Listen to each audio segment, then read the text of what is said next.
How's it going, everybody? And welcome back to another edition of the Stupid Questions podcast. Today on the pod, we're going to be talking with Matt Hansen. At the time of recording this, it is May 20. We're probably going to release this on the 27th, but Matt just won yesterday, May 19, the Ironman Chattanooga 70.3 race. So it was cool because I got to race that race as well. So getting to jive a little bit with his experience is a fun one. Matt's a super awesome guy, hard worker, an academic, has his doctorate, and is just all around really awesome guy. Has a brand new baby that he got to talk to me about, just being a father and being an awesome husband and so many other things. So without further ado, don't want to say too much. Here is Matt Hansen. Giveaway alert. This episode is brought to you by Synergy Wetsuits, and today we have a giveaway from them. We are giving away the Synergy Transition Triathlon bag. So this bag is crafted using premium lightweight and durable fabrics. The Synergy Triathlon Transition Bag is built to withstand the demands of rigorous training and races. The innovative wet and dry zones allow you to easily store and transport wet items without worrying about moisture damaging your dry gear. Stay organized with the customizable main compartment that can accommodate various shapes and sizes, while the adjustable front helmet pocket ensures a snug fit for your helmet. For this giveaway, if you want to enter it, follow the simple steps on our Instagram page to enter and boost your chances by sharing with friends. Giveaway will be running from May 27, that is today, to June 7. Winners will be announced on Instagram on June 7th. So make sure to go check out that bag giveaway. Yeah. Well, thanks for taking the time. I really appreciate it. I know you're probably super low energy, and sometimes these things can be a little draining of the energy as well. So I appreciate you taking the time. Yeah, man. No worries. So, where are you at right now? Like, you're out in Castle Rock? Castle Rock. Yep. Okay, nice. South of Denver. Okay, nice. How long have you lived there? End of 2020. Yeah, end of 2020. So just about 4 years. Okay, so it was like post-COVID, or I guess middle of COVID During, move? yeah. Nice. Yeah, we came out, I think, end of September in 2020. Okay, nice. Where were you at before then? In Storm Lake, Iowa. Okay, Iowa. Middle of nowhere. Yeah. Is Castle Rock in the middle of nowhere as well? Like, I'm not familiar with Castle Rock. No, it's like the farthest south in the Denver metro. Okay, nice. So, I mean, it's 60 miles to Boulder. Yeah. But yeah, about 30 miles to Denver. Nice. When you do your longer rides, do you ever head up toward the Boulder area? I go to Boulder Tuesday, Thursdays, Okay. But I don't do long rides there typically. I go to swim with Julie's group up there. Okay. Nice. Yep. Julie is your coach, correct? Yep. Nice. How long has she been your coach? 2016. Okay. A long time. Yeah. Yeah. Is that the longest, like, coach you've ever had? I mean, I started triathlon in 2011. So, Oh, wow. Yeah. Wow. How old are you, if you don't mind me asking? I turned 39 last week. Okay. Nice, man. Yeah. So, 2011, what is that? However many years? 27, I think, or 26 must have been my first Ironman. Yeah. Okay, wow. So prior to that, what was your life like? Because I mean, we can go through kind of the chronological order and stuff, but I read that you like went to school, you did wrestling, like you did a lot of different things. Like, what eventually led you into this sport? Yeah, I wrestled through the freshman year of college. I dislocated my hip, and then ouch. That kind of ended the wrestling career, and then moved on to just trying to run a little bit to stay in shape. But yeah, I got to triathlon when I was 16. I had a list of goals. Okay. I was challenged to make 50 goals, and an Ironman triathlon was one of the last things on the list. And so that's kind of how I got there. I had a 10-year time frame, and so I had until I was 26 to do an Ironman. Nice. Do you still have this list of goals like written out? No, the goal, the sheet expired, so I threw it away and started new. Nice. Do you remember what was number one on that list? Yeah, I mean, I wrote it in high school, so there were a lot of most of the top 20 were around wrestling in high school, college, and then some academic goals, and then some financial goals that were seemed reasonable to a 16-year-old, but like graduating or owning a house debt free by 25 or 26 is not really a feasible thing to do for in this day and age. Yeah, but, unless you inherit at some 16, cash. that all possible, right? Yeah. Oh yeah, Yeah. the world is yeah, it's always amazing to me. Like the things that I used to do when I was younger, specifically around the areas of risk, like doing wakeboarding and all this stuff. I just hit like around 27, and I was like, huh, I no longer want to hurt myself. This is interesting. Yeah. Yeah. That's awesome, man. Sweet. Well, I want to get into a lot of those different things, but I want to ask you a question about yourself first to kind of get started. And that question is, according to you, who is Matt Hansen? Uh, More recently, new father. I've been a longtime husband. I'm a triathlete and coach. When I kind of think about it, if I were to want somebody else to describe that question, I think it would be, I think the things that mean the most to me are being somebody who's known for working hard. My dad set that example for me early on, and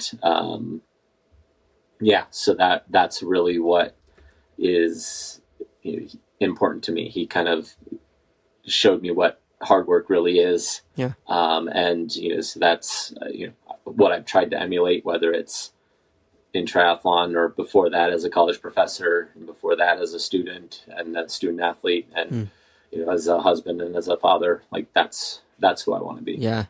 Yeah, those are super admirable. Admirable. It's not a word. With your father, like what did he do that instilled that in you? Was it requiring things of you or leading by example? Do you have any stories? Yeah, definitely leading by example. When I was a kid, he was working at the co-op, I think, in town, and then had a couple or working as a truck driver for a bit, and then got laid off and ended up taking a job as a janitor during the days, or during the nights, and was going to school during the days to finish up his degree so he could just try to get something new, and ended up starting his own business after he finished that, and he's still doing or running that right now. But that's awesome.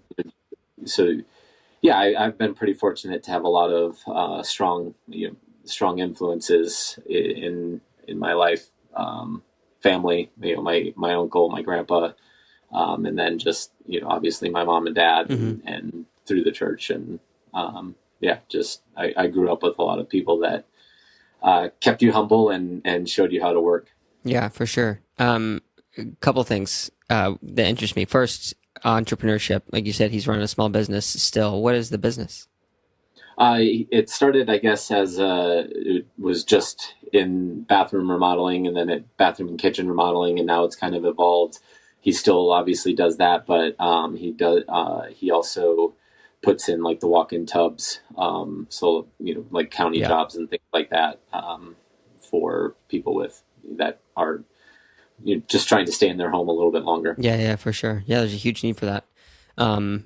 Then the second part of that, well, I guess, would you consider yourself an entrepreneur? Yeah, I mean, obviously on the triathlete side of thing, you have to be very business minded. I mean, you have to, every race, maybe you don't think about this quite as much when you're younger, but every race has to, if you don't get a paycheck, then you pay to work, essentially. Yeah. And it's hard to think about it that way sometimes, because we do this because we love it, and we keep telling ourselves that. But at the end of the day, if we're not in the black, for the year or for a couple of years, then how long is that? The business side of it, how long is it viable? And then obviously, on the coaching side of things, I've definitely would think that you would consider it a little bit entrepreneurial to try to build a coaching business and grow it and sustain it through good times and bad. Yeah, 100%. So you've been doing it for a while, and then you're able to at least make some living off of this. Like this is your thing. And then you talked a little bit about, sometimes it's hard to think of it like that because of, I mean, I can only imagine. For me, like I've been doing the sport maybe for 5 years now, or 4 years now, and I'm just now this year learning like the importance of mindset going into it. Like yesterday before doing Chattanooga, I was like, oh, I'm going to really enjoy this no matter what. Like this is a great day. And it really does play to the advantage. But to keep that mindset's really difficult. And I can only imagine when you have the financial reality of the situation, like what kind of mantra or what kind of mindset do you try to adopt and walk into every race with, so that coming on the other side, you can still find a love for what you're doing? Yeah, that's a bit of a loaded question. I mean, sometimes that's really easy to do when things are going well. It's easy to just show up and execute and just, love what you're doing. But when you've had a kind of a string of bad races, that sometimes gets a little bit more difficult. And you can make business decisions kind of like, which races am I going to show up at? But when you're on the start line, it's got to be about racing and sticking to the process. That's kind of one of the things that I'm constantly thinking about, is staying present and present and process. I started my professional career as an athletic trainer. I was athletic trainer undergrad, so I was still working with a couple of college teams as I was finishing up my master's and doctorate. And one of the baseball coaches that is still there, actually, but he always harped on process. Every pitch is a new process. It's just, and so that's kind of something that rang true and has carried over into my athletic career side of things too. Yeah, that's really neat. So are things going well for you right now? I mean, it's easy to say yes after yesterday, coming away with a win, but it had been a bit since I felt like I had had a good race, and I was talking to my wife yesterday, and I haven't felt that happy when I crossed the finish line for quite a while. Wow. And I don't have to win to be happy. Sure. Obviously, that's usually the goal is to go in and win the race, but I have to feel like I laid it all out there, or I executed my race plan well. If I feel like if I execute well and do everything within my power to put together the best day possible, and I get third or fifth, then I just tip my cap to the guys that beat me on my best day, and I find a new way to beat them, or to try to go about it. But I just haven't felt like I've had those days in the last couple of races, and so to finally, it was a little bit needed this past weekend to put together just a good performance. Even if I wouldn't have been able to pass those guys at the end, just to feel like I was, that's what I had on the day. Yeah, that's so, like, being happy with it. Obviously, you said like executing really well. You were present in the moment. Was there something else that had added up and led up to this moment that like brought you that happiness to the day as you were, even before you finished? I really think that's what it boils down to is, I go in with a plan and I judge myself based on how well I executed the plan. And, it's really hard to execute a plan well if you're on the bike and thinking about what you need to do on the run, or on the bike and thinking about anything not related to the race at the moment. That happens. Which, it's a long day, and I guess it happens a little bit more if you find yourself in no man's land by yourself, especially on the bike. But thankfully, we were able to keep it all in check and keep on it where I needed it, or keep the head where I needed it to be all race long. Yeah. Well, congratulations. I did a 1 mile time trial not too long ago, and it was just a few seconds faster than your average time for the half marathon. So it's always cool to meet people who can step that up. But I'm super happy for you. Congratulations. That's awesome that you had a good day. Thank you. So a little bit ago, you were talking about your father, your uncle, other key individuals in your life that had obviously made a difference and taught you how to, I guess, just be a man, for lack of a better phraseology. But one other thing you mentioned was church. I would love to hear just a little bit about that, like in your life. When did it start? What is it? How did it influence you? Yeah, I mean, that's something that's been a part of my life since day one. Another thing that kind of my parents obviously introduced me to. We went to a smaller church, and it was always much more than just like going and hearing some guy talk at you for an hour. Yeah. It was like these people cared about you, and they still do. I haven't been back in town for probably 5 or 6 years now, but there's typically the first people that are gonna like more of the Facebook group than the Instagram group, but sure. They're the first ones that are messaging, or are messaging, or still will send a text message after what I would say is a terrible day. They're just like, yeah, so so it was really obviously the face side of things was a big part of it, but it was also the community side that helped shape a lot of who I am as well. Yeah. So for me, I grew up also in a fairly religious household, but it wasn't, I think, until I was 21. I was taking a break off of college for the year and was living overseas, and that's when the whole religion, the belief system, the worldview, when I really sat down and looked at it, and I didn't. Picking and choosing is probably not the best way to put it, but really decided okay, this I think I believe in, and here's why. And then it kind of really, that became a piece of who I am. Did you ever have a moment or moments like that growing up? I don't really remember any one specific moment.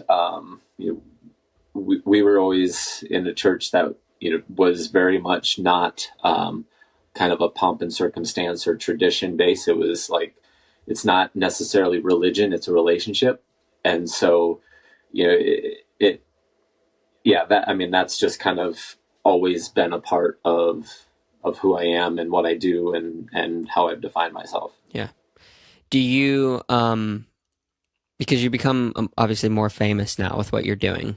You gain more attention and influence, and with one thing I've learned from talking with quite a few people who I would consider really wealthy or have a lot of fame is there's kind of two sides to them. There's the side that everyone thinks that they are because that's who they see on the outside, and then there's the other person who they know themselves to be and their closest friends know them to be. So my question is kind of twofold. One, are you experiencing that? And two, are there parts of your life that you try to keep out of that light and keep it more to yourself? I I struggle a little bit with social media at times, just because, before being the athlete and kind of having it be part of your daily requirements, to make your partners or give back to your partners with they're supporting me. I need to do my job for them. Sure. I had a Facebook account and it kept on getting shut down due to lack of use.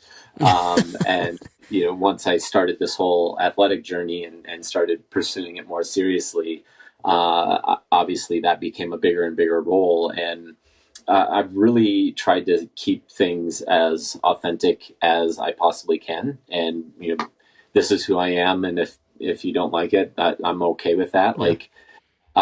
I just think it takes so much mental energy to pretend to be somebody who you're not. And, I'm not criticizing people who are able to make a persona online that's so much different than them. Hats off to them, especially if they're able to make a living doing so. It's just, I am doing this because I can make a living doing what I love. And so I want to keep it that way as much as possible, for as long as possible. And so, I try to, be a relatively open book and, this is who I am, and not, hide away from anything, about me as a person. But, and there's been people that don't like that, and that's okay. They can follow somebody else. To each his own. Exactly. That's why we have followers. Yeah. There's an unfollow button, or you don't have to follow at all. Yeah, 100%. Yeah. So Matt, do you have any siblings? I do. I have an older brother and younger sister. Okay. Who are they? What do they do? My older brother is, I guess, a social worker in Casper, Wyoming. He's got four kids. He adopted all four of them relatively at the same time. Wow. They're amazing kids. That's awesome. And then my sister is in Owine, Iowa, has two kids, and she works as one of my triathlete coaches through Hansen Racing, and then she is a personal trainer, and then coaches a couple of the different high school sports as well.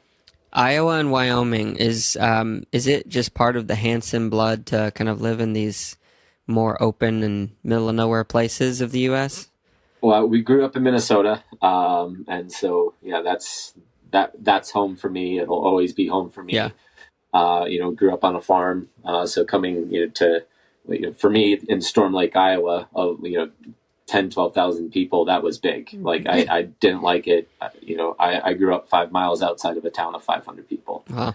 And and so my brother moved to Wyoming because that's where his wife had a good opportunity to get a job, and so that's what landed them out there. And then I was living in Iowa. Both my wife and I went there for undergrad, and both of us eventually got hired at our alma mater for our first jobs. Oh, cool. So I taught there, and then my sister went to school on the other side of Iowa, and then just kind of stuck around relatively close to that as well. Oh, neat. So growing up on a farm, I grew up on farms, but they were my friends' farms. So growing up on a farm, I think, has a lot of advantages, obviously, for work ethic, but you also have a lot of crazy stories, playing in the haylofts, shooting BB guns with one pump, all the crazy stuff that you do. Do you have it? You only pumped it one time? Well, it depends on how mad you were at your friend. Yeah. Luckily, we changed over to, what was it, airsoft after a while. The BB guns, you can really start to kill somebody if you're not careful. So yeah, crazy stories, obviously. Do you have any fun stories or just like wild memories from when you were growing up with your siblings and friends out on the farm? Nothing too wild out on the farm. Like that's just, we had a hobby bee farm essentially that I grew up on, and we got rid of that when our barn and sheds got leveled in a tornado. I believe that was maybe my 4th grade year. But my earliest memories are working on my grandpa's farm, baling hay with him all summer long. Round bales or square bales? Square bales. Yeah. I was on the rack or in the barn. I thought it was great that I just love being on the farm and working. Like I thought it was great that I was getting paid to do this. Yeah. So I had a couple of friends who had farms, and even in high school I would work at my uncle's shop or work with my dad, and then at night go bale hay with them. And so it's just kind of always just a part of. We didn't have the biggest farm or anything, but I always identified, I guess, as a farm kid. Yeah. Maybe at a later point in life, will you end up back in the farm life? I would love to, and where we're at now, owning any sort of land is crazy. Probably not in the cards anytime soon. Yeah, it's not cheap out here, but I'd definitely love to have a hobby farm. I would love to raise a kid on a hobby farm as well. Yeah. We'll see. I mean, there's advantages to being able to travel a little bit as well, and that's a little bit harder when you've got a lot of animals to take care of. Yeah, 100%. Well, if you do, I know of a great spot. My wife's or my in-laws, they live north of Knoxville, about 45 minutes in Tennessee mountains, in a population 5,000 town with their own farm. They all grew up on a farm there with her grandfather and stuff. But there's a lot of, relative to the West Coast, it's pretty cheap land. You could buy probably 1 million acres for $1 million. Not really, but like it's just super, super cheap. So check out Tennessee. But so what kind of kid were you? I was a good kid. I was a rule follower. Really? I never really got in trouble. I mean, I was stubborn, and but I was never probably a teacher's pet, through most of most of school anyways. And just always wanted to do the best I could at everything. And, obviously, sure we, like any kid, had struggles at home just from being a little bit stubborn and always wanting to be right. But I think for the most part, I was probably one that got in trouble the least. Really? Did you ever get picked on for being the good kid? I mean, we maybe a little bit, but we're such a small school that we had 3 towns put together to make one school, and um, there wasn't. I guess maybe I missed out a lot of it, or just didn't see a lot of it, or don't repressed all those memories. There wasn't like a lot of bullying or anything like that I can remember. That's good. You have little stints of it here and there, but yeah, I mean, I'm sure people would talk behind your back, but Sure. not necessarily to your face. Yeah, sure. So do you think you're more like your mom or your dad? Uh, I'm much more like my dad. I inherited a lot of great traits from both, but Sure. just my dad's been a guy that I have tried to emulate since my earliest memories, I guess. When he got me started in sport. He wrestled in college, so that got me involved in wrestling. He would come, home from work, and at an early age, he would go out. He would go out on runs, and he would take me, on his warm up run. And I think I was 3 years old when I ran my first 1 mile race with him. Wow. Well, not with him, but at the same. Yeah. At a 7:30 pace. Yeah. Yeah, probably. Well, I don't know. But yeah, and then by 5th, 6th grade, we were running the whole time together, and by 7th grade, I was dropping him off after my warm up. But oh wow. he was just a guy that I looked up to from the get go. Yeah, that's super awesome. Did he influence? I mean, obviously, like wrestling and running, which those running, the athletics carried, obviously to present day. But the education side of you, like you said, you're a real follower. You liked school. You went to college, got a bachelor's, then a master's, and then your doctorate. Was he having a part to play in the influence of that educational academic pursuit? That side's probably more from my mom. Yeah. Don't take that the wrong way. Sure. But I think he was more, or she was much more the school side of things, and dad was more the athletics side of things. Like I didn't want to talk to my mom after a wrestling match that didn't go well. I wanted to talk to my dad, or even if it did go well, I wanted to talk to my dad. Yeah. And but I don't remember having really any conversations with my dad about how school was going. Those were always kind of conversations with my mom. Yeah. So I would definitely say that's probably more the mom side. Yeah. Interesting. So I'm an entrepreneur. Like I said, I like starting things. If there's one thing I hate most in life, it's probably school. And I almost dropped out multiple times. In fact, the only reason I really finished, I think, my bachelor's degree was because my, at the time, girlfriend, soon to be wife, was more or less gave me an ultimatum, like, you got to finish.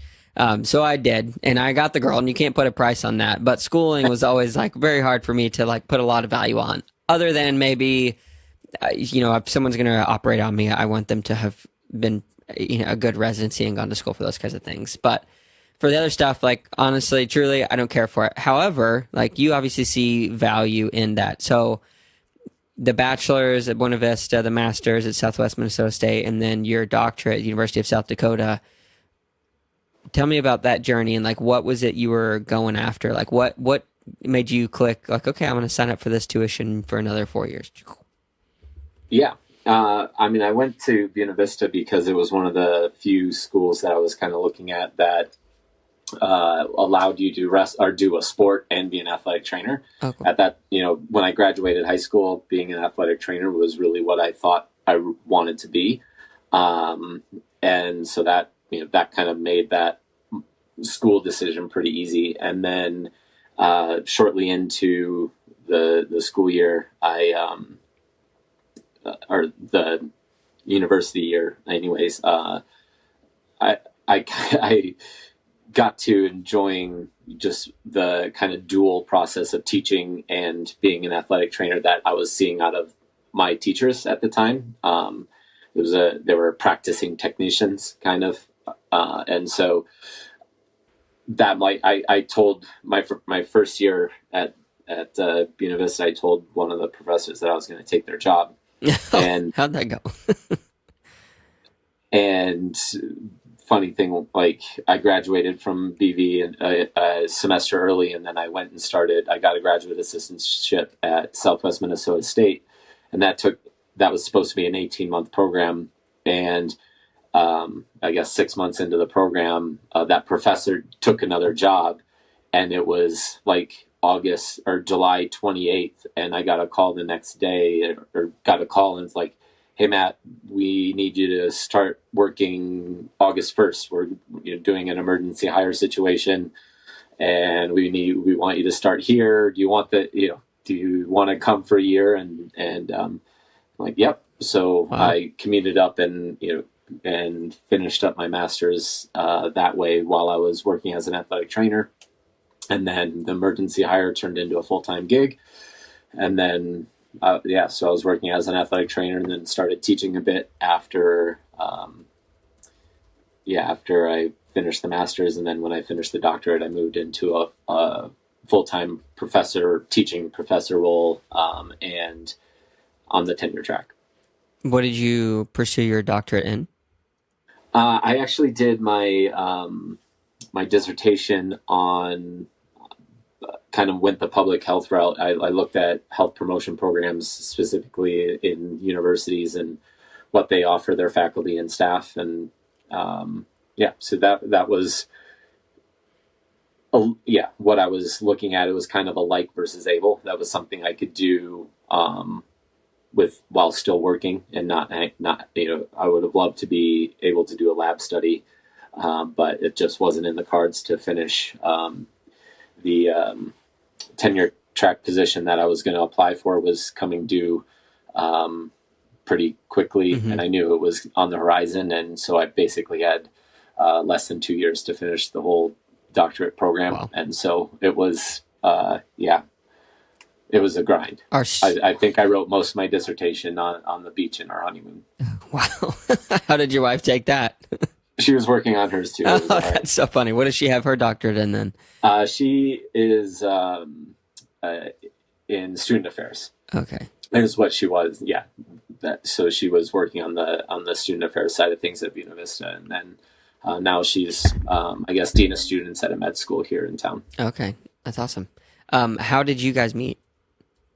I shortly after I dislocated my hip, I had also had shoulder surgery, so I was a mess. But I was, and on crutches and in a shoulder sling, and I held the door open for her for one of a class that we had,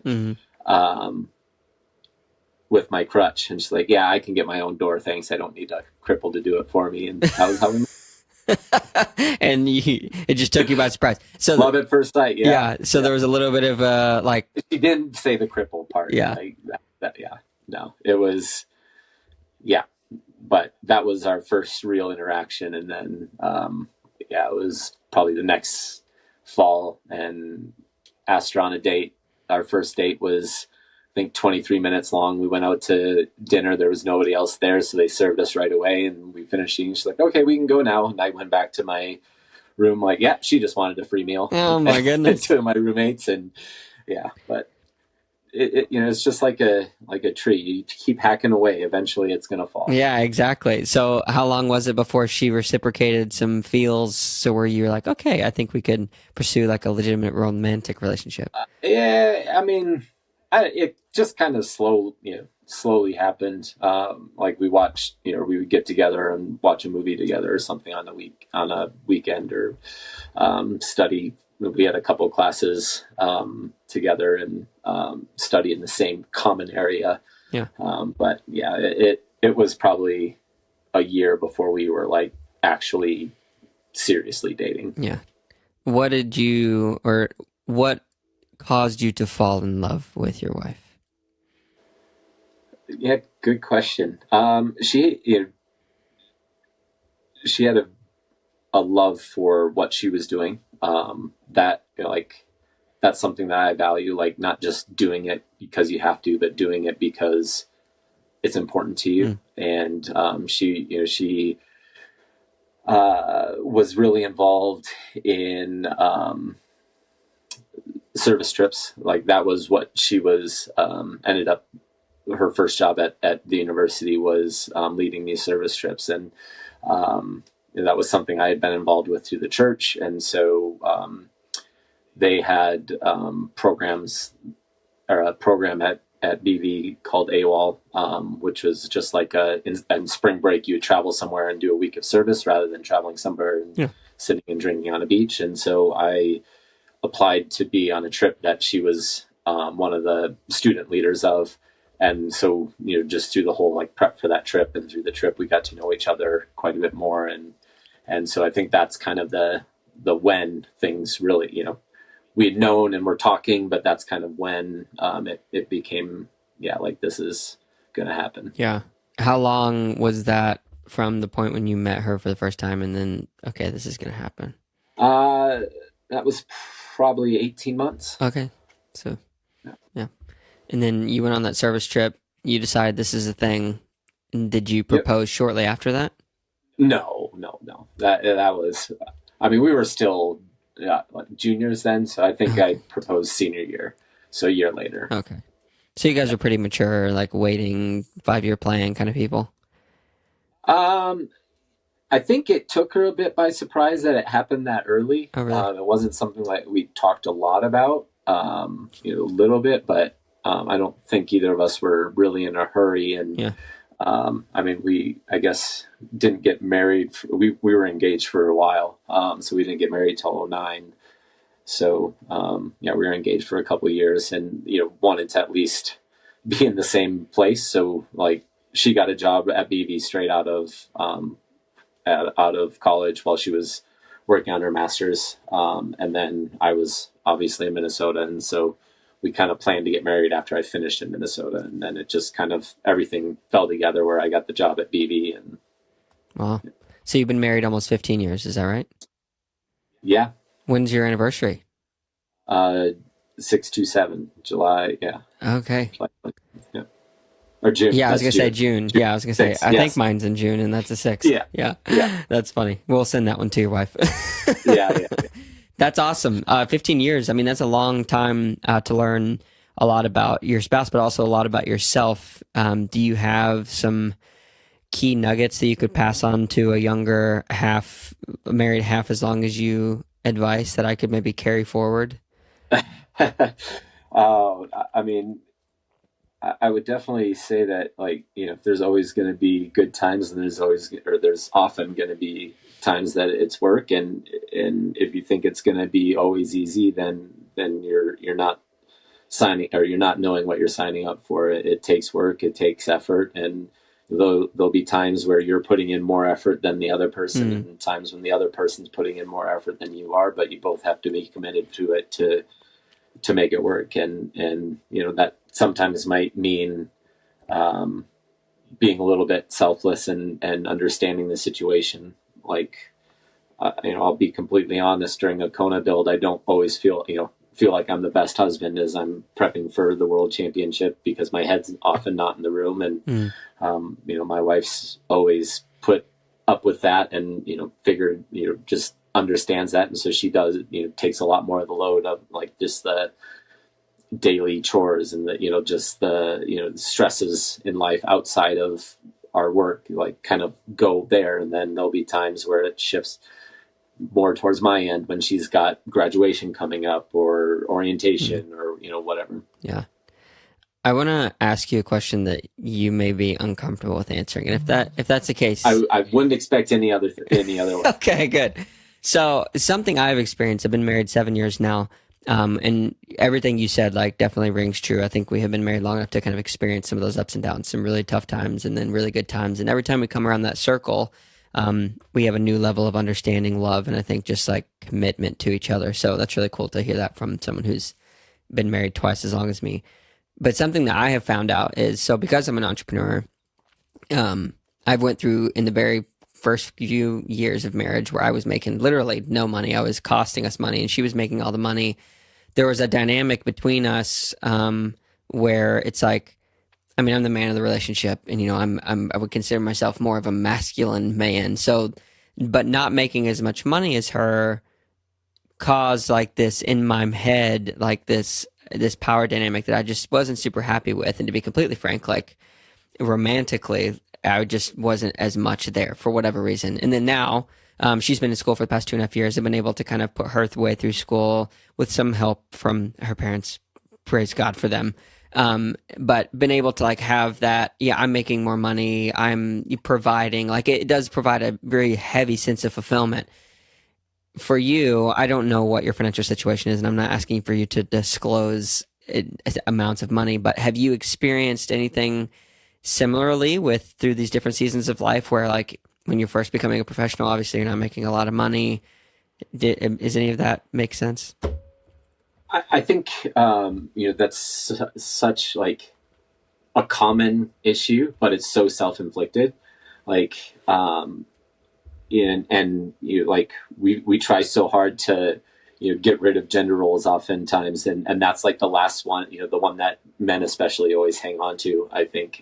Sure. And like I find myself thinking about that for sure. Like what comes next, especially like what, I'm 39. I can't do this, the racing side of it forever. I hope to be able to do the coaching side of it, for long into the future. But, it's some, on the financial side, that's definitely something that I think of. But I guess we kind of got started out on the opposite foot. Like she had a job, we weren't married yet, but she had a job and I was, working on my master's and had no money. Mm-hmm. Was eating ramen noodles every day, just to, make ends meet. And then, right when we got married, she'd been, I was on the emergency hire situation. So making very, very little and, was much behind her. And that's kind of the way it went until, when I finished my doctorate. I think that's when like the roles finally, or it became closer to even. And, but it was a struggle because I worked full time even as I was starting my professional career as a triathlete. And so, like we were able to, I guess, break even in 2014 on the triathlete side of things. And then in 2015, I won the North American Championships, which was like a $30,000 paycheck plus a few sponsor bonus. So I essentially made the salary that I was making at the time in a day. And like, oh, this is going to be great. My wife and I had a long conversation about like, can we do this full time? Like I'd just been basically past the midpoint review. So I was going to get tenure. And so like had that, like, do we give up a job for life to chase this dream and to do something that I love? And she was fully supportive of that. And then I proceeded to put so much pressure on myself for the next year and change. I had terrible results. I had no fun. It wasn't any fun to be around, because I was just putting all of this stress on myself. We weren't ever at risk of losing our house or anything, but that's kind of like the mentality that I had, is like, I have to do better because, otherwise, I did all this for nothing. I put us in financial trouble for nothing. And so that kind of turned into a cancer, for a lack of a better word. And I couldn't focus on what I needed to during races because I was thinking about, I've got to pass this person so I can, make this much, that was the process that I was going through, or the thought process that I was having, rather than being engaged in actually racing. And it just wasn't any fun. And so I learned a lot through that time, and it was a tough year for us as a couple. But we finally kind of had a aha moment that something needed to change. And that's kind of when I made the coaching switch. It was just a fresh start for me. Yeah. And then when I did that, like I moved to Julie because it was polar opposite of what I had, and not necessarily in a good or bad way. Yeah. I just needed to go completely different. And so that just kind of helped the mindset shift. Sorry, kind of went off a little bit on a no, I think it's really good. Or side tangent, but I guess it was sort of related. No, it's 100% related. Yeah, you went through the marriage ups and downs, and there's been, you were just kind of affirming, I guess, a little bit of what I was saying, that there is a little bit of a dynamic when you're not making as much money versus when you are. And wanting to provide. But when you switched with Julie and you had this kind of aha with your moment with your wife where things needed to change, what was it that caused you to, or I guess not what was it, but how did you change the way you thought and maybe the preparation for races or the approach to how you view this opportunity you have? Yeah, I mean, I was really obsessive about everything. Like, I was thinking about training all the time. I was, I was talking to my previous coach a lot on the phone, and he's still a guy that I have a ton of respect for. And it was just we were probably spending way too much time talking about racing and talking about training, and Julie hates talking on the phone. Like, she does, obviously, like, but she doesn't want long conversations. She's short to the point. And like, yeah, the numbers are really important, but you got to learn to listen to the body, and so it was just, it was a great fit for what I needed at the time. And we've just been together ever since then. But, the whole kind of, snowball got rolling when I crashed out of Cannes. So I won Texas in 15 and came back in 16 and ended up just having a great day. And I passed out with 2 miles left to go, and that kind of derailed the season. And then I'm like, I have to go revenge race. And I went to Australia to try to just get another race in to qualify for Kona, and ended up crashing in the rain, and just on the way home that, I had road rash all over. I was miserable. I was unhappy. And you just kind of like, I've got to change something. Otherwise I've got to either change something or walk away. And so, we decided to make the change, and took a bit of time to get connected with Julie. But it's been a good fit since. Yeah, 100%. So what does your mental prep look like leading up to a race now versus what it used to? Yeah, it's changed a lot. I think in early in my career, I was doing a great job of peaking in April, and which I guess at the time that kind of made a name for myself, because I was kind of going into early season races on fire, and winning Texas a couple times definitely helped propel things forward. Mm-hmm. But by the time I would get to October, when it matters, or the late season races, the world championship races, I was just a mental noodle. Like, I put so much effort and energy into every session, and my emotional batteries were just zapped. And so now I've honestly learned a ton from training with Tim Tio. He was coached by Julie. We got to stay together for some training camps in our builds to Kona, and and then would do an early season camp with him. And so I was just watching how he approached it. And early season, he would show up to the pool and just be like, I'm just going through the motions. And then it would just kind of slowly build momentum throughout the season. By the time we would get to that kind of Kona build camp, like, he was in the best shape mentally as he had been all year. And just kind of, I learned a lot just by following both him and Rinny and watching them do that. And so that's kind of the way I'm approaching things now. Is early in the season, I'm a lot more relaxed. I work really hard during the session. I don't stress about it afterwards. I really don't look at my files afterwards. Once we get into the meat of it in the mid to end season, that's when I try to put a little bit more of that mental energy into it. It's interesting that you said you don't look at your files, because for me and my friends, I mean, we obsess over that. It's like, that's why you do. It's like half the win, I guess, of doing the exercise. Like, I get to go look at my numbers. So I mean, I definitely was like that early on, but I have Julie to stress about my numbers, right? Like, she's going to tell me if I did too much or too little. Like, why would I pay somebody to take that stress away from me and then stress about it yourself?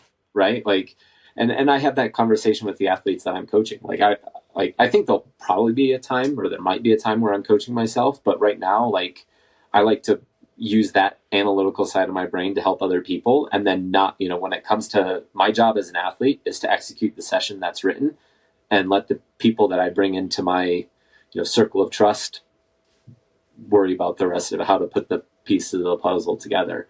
And, that as a coach, I want to be able to take that away from you. Like, the number one rule of training should be you shouldn't be thinking about your training more than you're actually training. And I don't think many age groupers actually follow that. Like, they stress, we're all type A individuals. It's hard for us to not, but we think about it. If we have a hard workout, it affects our morning, even our work day, because we know we have this workout coming in later in the evening. I don't, I think that there could be a better approach. Yeah. So on the topic of coaching, we talked to Julie Divins, coaches you. It was actually really fun to try to get her on the podcast because it was interesting. Earlier, you said she's pretty straight to the point and doesn't like talking on the phone. So it took me probably 5 or 6 times of pestering her before she gave in, and gracefully did so. It was amazing. And it was a great interview. It really was. She's super awesome. I hope to be able to meet her in person before too long. But on the topic of coaching, like, you've obviously worked with her for a while, and you've had, experience coaching, and then you're coaching the coaches that are coaching on Hansen racing. What is a good coach? Like, what makes a good coach? Coaching is, like, so many people, it's like they think that it's about putting these amazing programs together. Obviously, you have to be able to put a good program together, but it's about communication, right? Like, I do a lot. I would say a lot of the coaching that is done is through the qualitative feedback that I get, just as much through the qualitative feedback I get as the quantitative. And our mind always goes to the numbers, but you can't always, you have to bring in the qualitative. Otherwise, you're treating the athlete as a robot. And, if we're treating the athlete as a robot, X input equals Y output, you're always going to put more input in, and then all of a sudden you go off a cliff. Because there's no, you can't predict that, by just treating them as a robot. But if you're listening to what they're saying and hearing about, just, oh, you didn't sleep well that night, or, knowing about their personal situation a little bit. You don't have to be best friends. You don't have to, that's not what I'm saying, but you have to be able to go beyond just the numbers and the analytical side of things in order to do your job really well. Yeah. I recently made a coaching switch, and similar to you, like, I have nothing but good things to say about my previous coach, but it was good to have a shift just to see how other people operate. And it is interesting how both coaches, probably, like, from a statistics or data standpoint, in terms of the types of workouts that they assign, probably overlapped like 80% or so. But the ability for certain personalities, I think, to have the perception to see what's going on in their athletes' head. I mean, even from, like, basic conversation, but, like, just kind of reading between the lines and knowing what to do, when to pull things back, when to, like, relieve stress. Because I think one thing I didn't realize, especially as I started coaching, is how much power coaches really do have to relieve stress from an athlete by saying, like, if it thunderstorms and you miss your swim workout, what's that really going to matter at the end of it? Or, you can't do your shakeout, or a plane's late, or whatever. Being able to relieve that stress is often, I think, times what I've realized to be more powerful, even for performance perspective and mentally, than sometimes even, like, the key sessions that are missed for whatever reason, or you get sick. So it's really interesting. Yeah, definitely. And, we have a responsibility to try to not just make our athletes fit, but also make sure that they get to the start line with a fully recharged emotional battery as well. And if they're working 60 hours a week, we have to take that into account. If they have more time to train, we still, everybody's a little bit different. And I guess that's kind of another side of it is, if you've got 10 athletes doing the exact same race, like, they're not going to have the same build. And if you try to put them all in the same box, you're going to get good results out of a couple of them. But in order to get their best results, you have to find a way to figure out how they adapt and figure out what their life situation is and build a plan around that. Yeah, adaptation's huge. It takes more time to do it that way, but it's the right way. Yeah, and it feels better too. I mean, I when I first started coaching, I think it was all based on formulas and build 3 weeks and take one off, so it was just very to the T. But now it's definitely more fluid as I've gotten a little bit more experience of how people coach me. So yeah, super true. Yep. So what does athletics mean to you? It's obviously been a big part of your life for a long time, and even like in study and things like that, but what does it mean to you? Like, what value does it bring to your life? I mean, I think that it's a, it taught me so much growing up. And it's still teaching me about myself more. It's a way to express yourself. It's a way to show others, who you are, without talking about it. You can just go out and do, and people see that.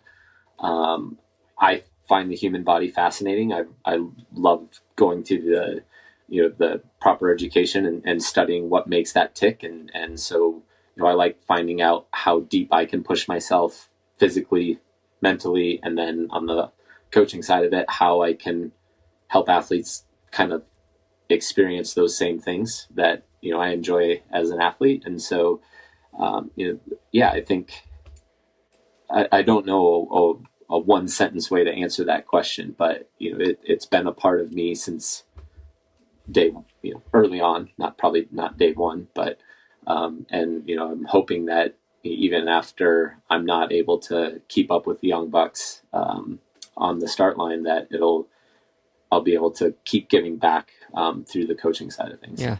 How old are your kids? 2 months. Oh, 2 months. Yeah, you just had the baby. That's yeah. Well, my wife did. Well, yeah. I watched. You watched. So I was a cheerleader and coach on that. Yeah. So you said you got up at 2 a.m. this morning to fly from Atlanta. I mean, I guess that's probably not too bad for you then. Or how's your sleep been otherwise? It's she was a little bit nocturnal early on. The first month was rough, but my wife hasn't gone back to work yet, and so she's again taken a brunt of the overnight stuff, especially. So I mean, yeah, I'm getting woken up a lot, but I'm not having to stay up for an hour to feed in the middle of the night. Yeah. And, so it's a little bit interrupted, but I'm doing all right. Yeah.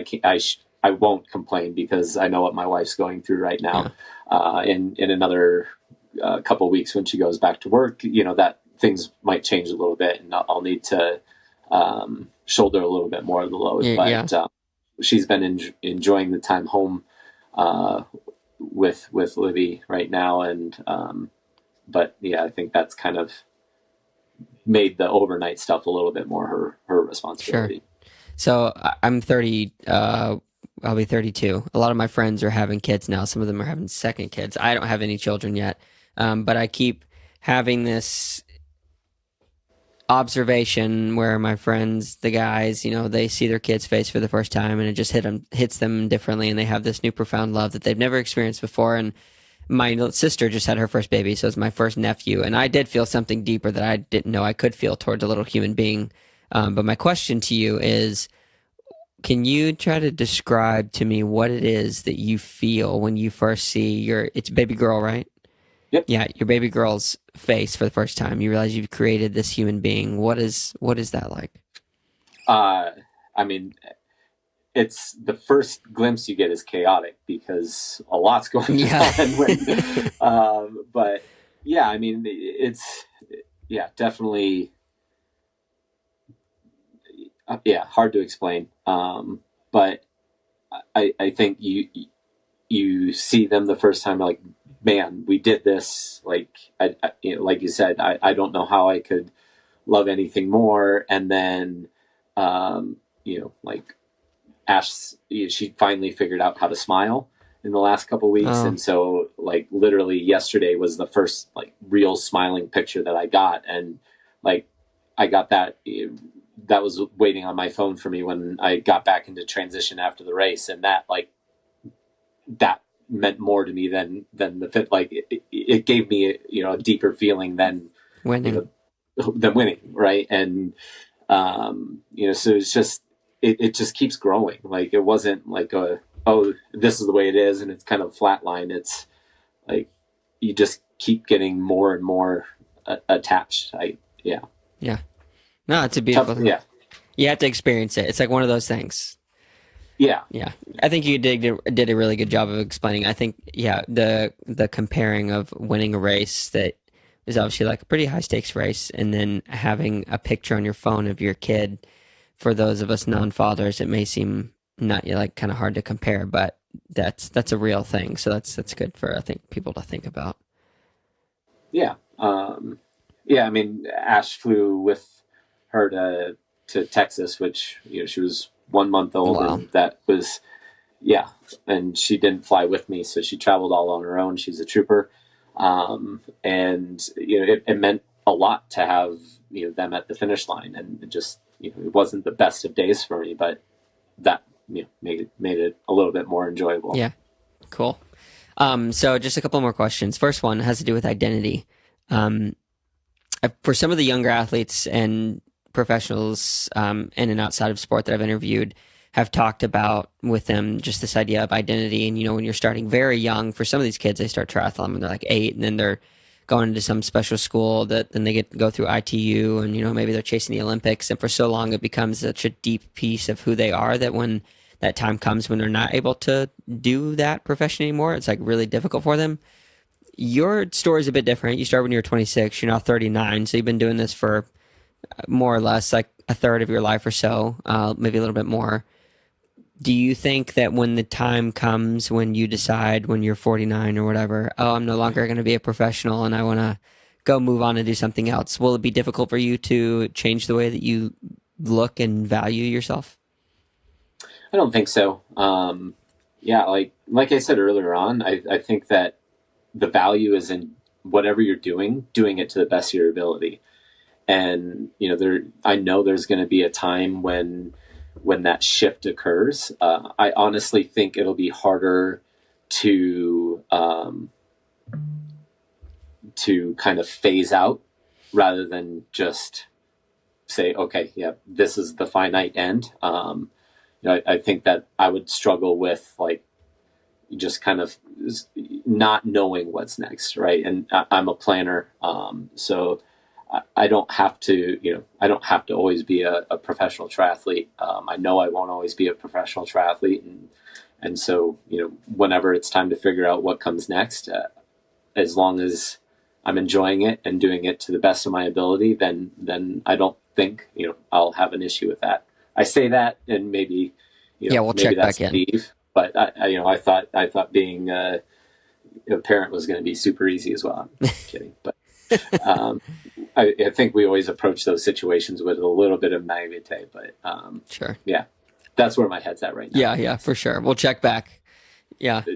Yeah. It's interesting. Some of the things that I've done that I would consider some of my greatest accomplishments or experiences in life have been things that I've jumped in with head first with no knowledge of how deep the water is. Luckily, every time it's been super deep, and then I'm like, oh, how do I get back to the top? But that's kind of how life goes. And I think that there's a lot to be said about the naivete to go into something a little bit blinded because you have the dumb confidence to think that you can make a difference or you can do that. Yeah. And that says a lot. I think that it enables us to do a lot. Yeah. So one final question for you. It's in the advice realm. So seeking advice from you. And based on our conversation, you've experienced a lot of different types of emotions, and one of them being joy. And I don't think that everybody has experienced joy before. So advice from Matt Hansen, how do you find joy?